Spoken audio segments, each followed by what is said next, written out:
President Obama is defending his support of a Pacific trade deal that is opposed by both of the people aiming to succeed him. Tonight on this Labor Day, correspondent Rich Edson looks at what free trade really means for American workers.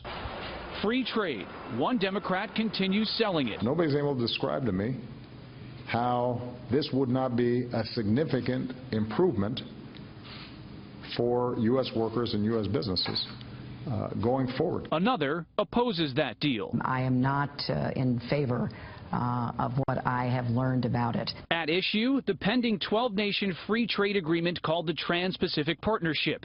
In 2012, Hillary Clinton called the yet-negotiated pact the gold standard in open, free, transparent, fair trade.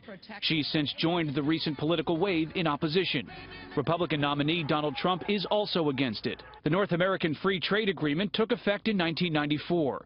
Early next decade, the U.S. normalized trade relations with China. In 1990, the U.S. economy had more than 12.5 million manufacturing jobs. In 2005, about 10 million. Now, roughly 8.5 million. In the past 25 years, average hourly earnings in manufacturing have barely risen. $19.40 in 1990, less than $21 today. Factoring inflation, that's a severe pay cut.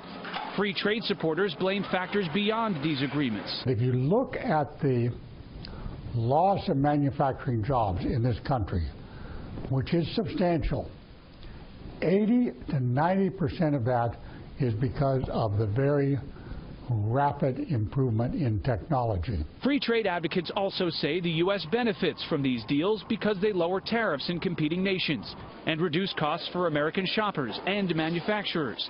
And Trump's economic advisor denied the Republican nominee is fully rejecting free trade. I happen to think trade is good, but I also think some of these trade deals need to be renegotiated to take into account the interests of American workers. Even if the U.S. can negotiate more favorable trade agreements or reject joining them, U.S. manufacturing workers still face the forces of globalization and continued advances in technology.